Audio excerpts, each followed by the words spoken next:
If you take a moment to look closely at the map of Edinburgh, it won't take long to see it's split in two. There's a very clear division between the old town and the new town. Between the two is this garden, but if we're just looking top down at a map like this, we're missing more than half the story. They're divided by this big depression in the ground. Over 20,000 years ago, glaciers carved the Scottish landscape in a way that would make the shape of this city almost inevitable.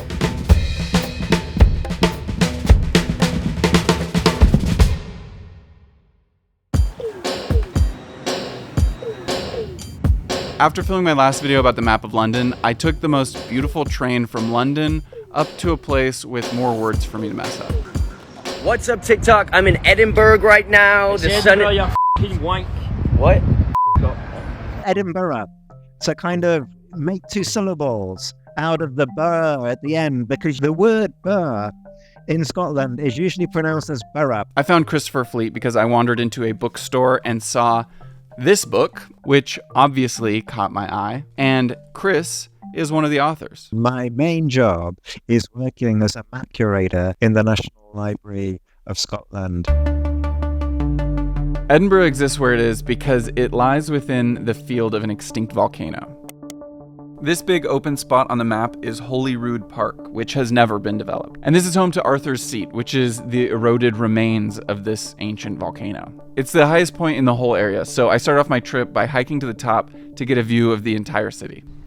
At breakfast this morning, I told my waiter that I was gonna hike up to Arthur's Seat, and he said, "Don't die of the heat." It's 67 degrees out here right now. I think I'm probably here during the perfect weather. It's amazing. It was for centuries used as a royal hunting forest. Now, the term forest is not intended to imply anything with dense woodland, but would have been used for hunting game, particularly deer. By the 18th century, the royal use had certainly declined, and it became actually, unusually, a debtor's sanctuary. So people who had fallen into debt were effectively imprisoned in Holyrood Park.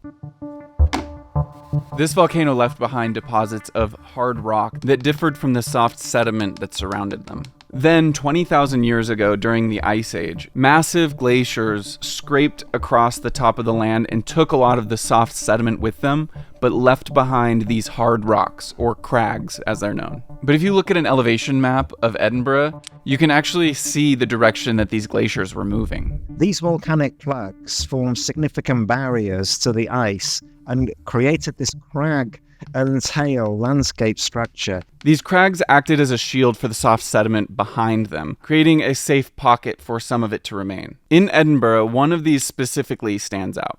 And this dense rock, standing above most of the landscape, with just one way to the top, was the perfect spot for a castle. Edinburgh Castle owes its status and owes its fantastic defensive position because of the fact that it's on this hard basaltic plug.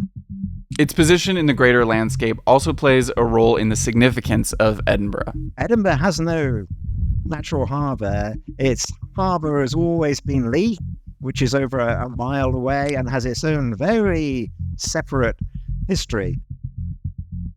Edinburgh Castle is the heart of Edinburgh. This hill or crag has been inhabited since the Iron Age, but the oldest surviving structure in all of Edinburgh is a small 13 by 30 foot chapel at the top of this rock. St. Margaret's Chapel has watched the construction of this castle in the 12th century and the birth of Edinburgh on this ridge. The early position of Edinburgh was a great site defensively, but it also created problems for expanding over time. And for many centuries, Edinburgh was really a one-street town.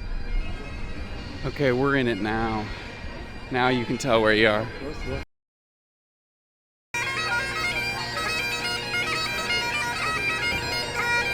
This street is now known as the Royal Mile and is kind of literally the spine of Edinburgh.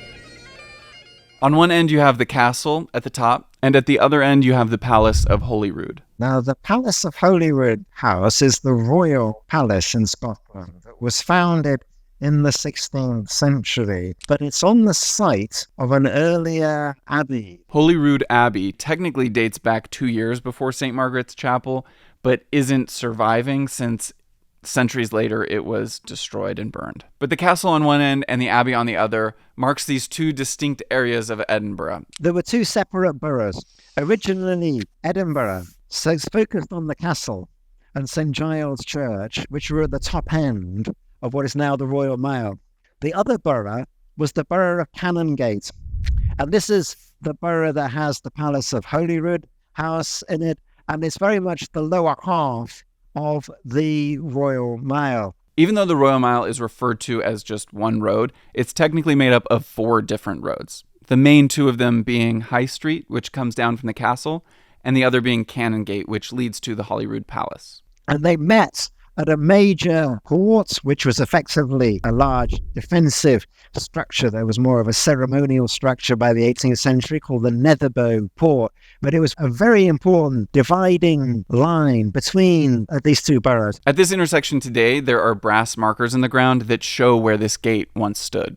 So although you can walk today as one continuous route, they only connect because these two separate boroughs came together.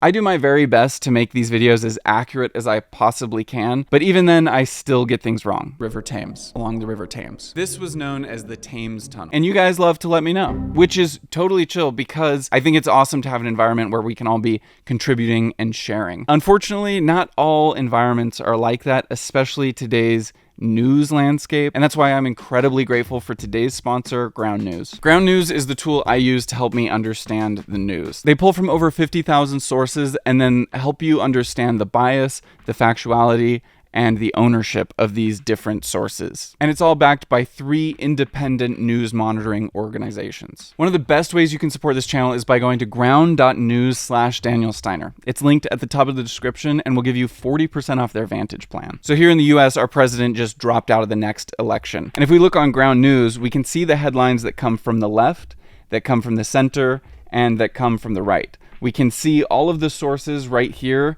and their bias distribution, as well as their factuality and their ownership. This is useful because depending on the source, they will bend the headlines to give a different impression, or they may just not report on something at all. And there's another tool that Ground News has for this exact thing called the blind spot tool. This tool helps you see what's not getting reported on the opposite side of the political spectrum. They do this for about 20 stories every day, so you can get a good, well-rounded picture of what's being reported. Go to ground.news/Daniel Steiner or scan the QR code to get 40% off their Vantage plan. This is the plan that I use to get access to all of their features. If you like my videos, I genuinely think that you're gonna like Ground News as much as I do, and if you use my link, it really helps this channel. Thank you so much to Ground News for sponsoring this video, and let's get back to the beautiful city of Edinburgh.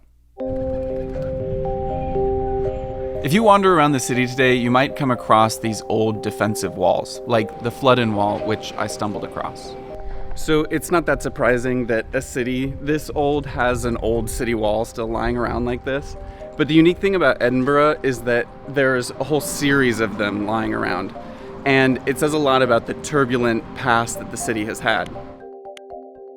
Edinburgh Castle has been attacked more than any other castle in all of Europe. And most of this conflict came between England and Scotland, and Edinburgh's strategic position between the two made it not only a target, but is also why it developed into the capital. In addition to the castle, a royal palace was built there. There were courts of justice. There were increasing elements of the state that allowed Edinburgh to claim its status as a capital city.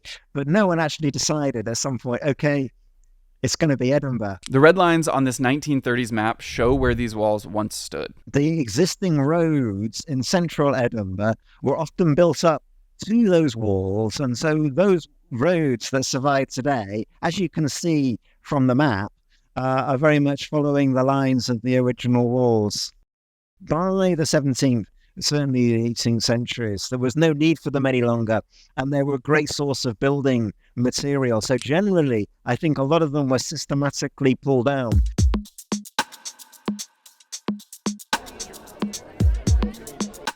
I'm quickly learning that there's 2 terms we're going to come across a lot.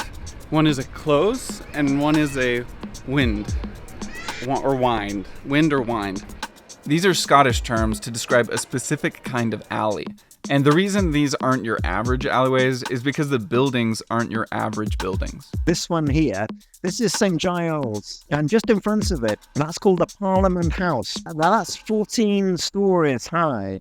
No matter how much the city grew, the population kind of had to stay on this ridge. So this led to some intense population density. Both sides of the Royal Mile had really tall buildings.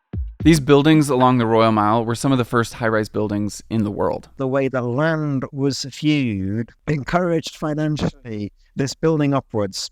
So if a building was one story on the Royal Mile, it had to be built up several stories on the back just to match that same level. This led to a lot of underground or deep cellars that had just been built on top of over and over. And you can actually take a tour of one of these. I went to Mary King's Close, which is this big tourist attraction, and I was nervous that it was going to be kind of a tourist trap, but it was actually really cool, and they take you down into these closes that have been built on top of since the medieval times. So by the mid-18th century, it was so dense and overcrowded. There were big health problems and overcrowding problems. And this created this desire to create this new town. But the geology that made Edinburgh possible is also what made it so difficult to expand. South of the city, there was a big marshland. West of the city were the remains of this volcano, Arthur's Seat. And to the north was another volcanic plug, which is Calton Hill. And just west of it was the best prospect for where to build this new town. Even though it's distant from the original old town, it's on the crest of a hill. But there was a major problem. These two areas were split by the Norloch. Norloch is really just the inland freshwater, so you could call it a lake. Norloch, or North Lake, is now just a beautiful garden. This is Prince Street Garden, and is actually where I took a surprise nap after eating my ice cream. But it took a few major things to make this beautiful park happen. There were a long series of attempts to properly drain the Norloch. Not only was this technically difficult, but there's also this map that shows all the land disputes of who would own this land that was now created from the draining of the lake. There's almost a sheer cliff drop that goes down to where the Norloch was. So it isn't somewhere where you could easily perambulate down into this ditch and go back up again. You have to traverse it by going further down away from the castle, and then find a route that goes across an elevated area that took about 30 years to build up, called the Mound, which is this area that bridged the depression of the Norloch. This is now where the Scottish National Gallery is, and out front there's this model of the city that I found way sick.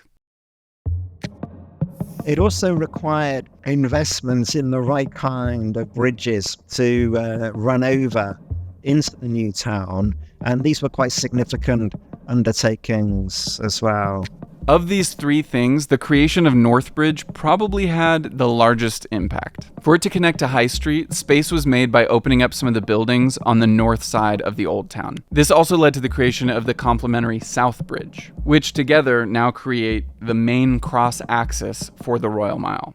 It became necessary to bridge the Cowgate. It wasn't quite like the Norloch, because it wasn't standing water, but it was a very deep ravine. This kind of has a weird side effect, because Northbridge and Southbridge are both crossing the ridge that Edinburgh was created along, so the roads curved down, and Cowgate lies at a much lower elevation. Now, because the buildings were all built up on either side, you suddenly find you walk along, stare over the edge of the bridge itself, and deep down, it's the real ground level.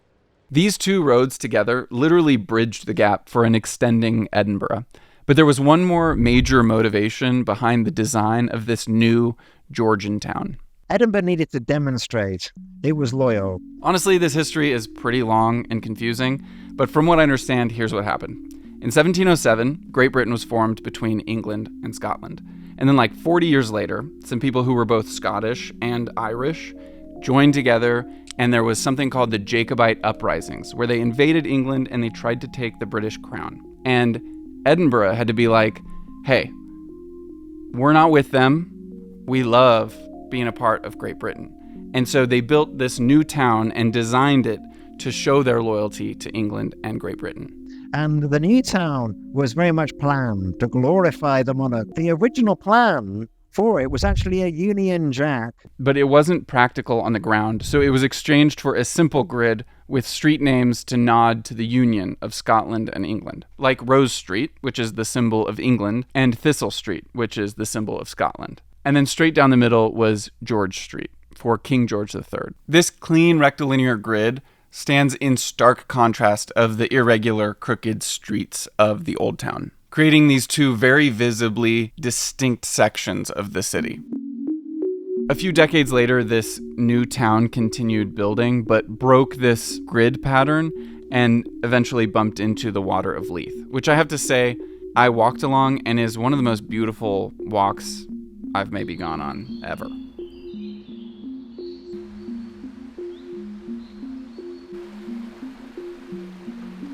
But beyond all of this design, the most interesting thing of Edinburgh is what came out of it.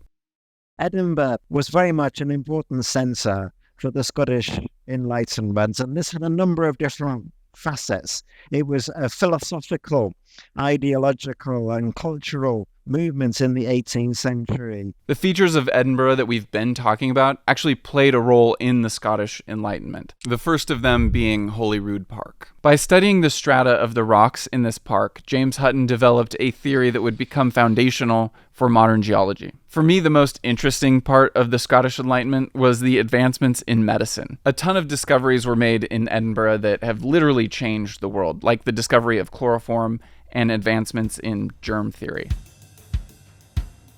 As the city moved through the 19th century, the need for a train station grew, and there was really only one place to put it. Waverley Station is nestled in Prince Street Garden, between the Old Town and the New Town.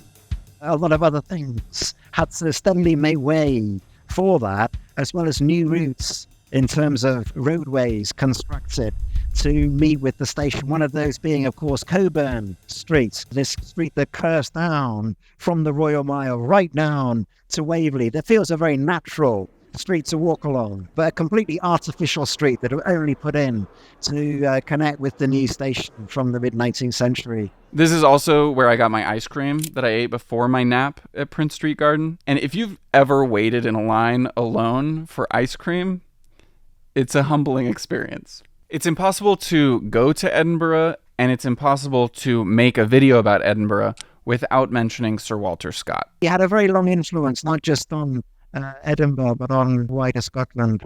A beautiful monument to this Scottish author stands on Prince Street, and you can actually climb to the top of it. The Scott Monument in Edinburgh is really quite an awesome thing to look at, incredible in its size and scope. In fact, this train station in the old Norloch is named Waverley Station for one of his books, actually about the Jacobites uprising that I talked about earlier. Even though the new town had been built and the city was expanding, the old town was still very overcrowded and very unsanitary.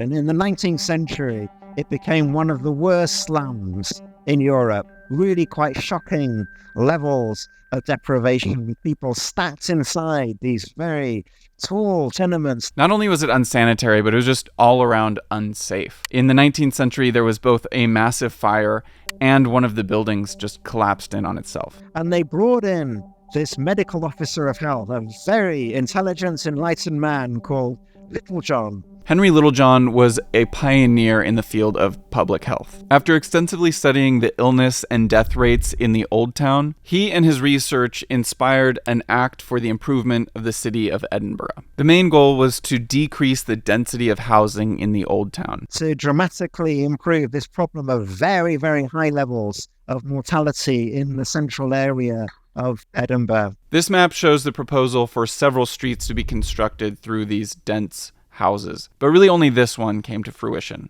which became Geoffrey Street. That would literally bulldoze through some of these tenements, but allow remaining areas to be pierced by light and by better air. The Edinburgh that I experienced that exists today did not come easily. But all of these little factors with a million more have created a beautiful city to wander around.